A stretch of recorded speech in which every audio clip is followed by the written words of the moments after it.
அரும்பாக்கம்லேருந்து வரேன். என்னோட நேம் பார்த்தீங்கன்னா திவ்யா. எங்கள் பாப்பாவுக்கு வந்து 3.5 இயர்ஸ் ஆகுது, நிலா. அவங்களுக்கு ஒரு 2 டேஸாக ரொம்ப ஃபீவராக இருந்தது.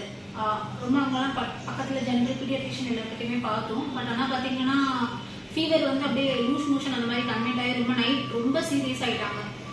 ஒரு 1 o'clock மேலே எங்களுக்கு எங்கே கூப்பிட்டு போகுதுன்னு தெரியல. ஆல்ரெடி நாங்கள் வந்து ஒரு பீடியாட்ரிஷியன் பார்த்துட்டு இருந்தோம். அவர் அன்னைவெல்லாம் வெளியூர் நேட்டிவ் போயிருக்கிறதுனால எங்களுக்கு அந்த டைம் யாரை போய் காண்டாக்ட் பண்ணுறதுனே தெரியல. ஸோ கூகுளில் பார்க்கும்போது முருகன் ஹாஸ்பிட்டல் பார்க்கலாம் அப்படின்னு சொன்னேன். ஏன்னா 24 hours இருந்தது. ஸோ எமர்ஜென்சி நாங்கள் 1 o'clockன்றதுனால எங்களுக்கு எங்கே போகுதுன்னு தெரியாதனால இங்கே வந்தோம்.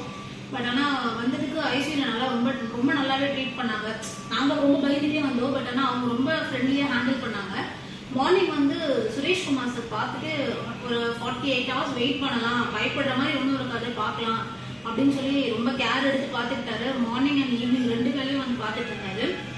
பாப்பாவுக்குமே ஃபுட் இங்கே தான் நாங்கள் கொடுத்தாங்க, ஹாஸ்பிட்டல் சைட்லேருந்தே கொடுத்தாங்க. ஃபுட்டஸ் எல்லாமே ரொம்ப குவாலிட்டியாக இருந்தது. ஒரு 2 days நாங்களே ரொம்ப பயந்துட்டு இருந்தோம், ரொம்ப சிவியர் ஆகிடும் அப்படின்ட்டு. பட் ஆனால் அவர் சொன்ன மாதிரி 48 hours ஓரளவுக்கு நார்மலாகி இப்போ பாப்பா ஓரளவுக்கு நல்லா இருக்கா.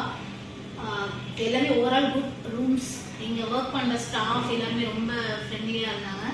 Thank you so much Murugan hospital.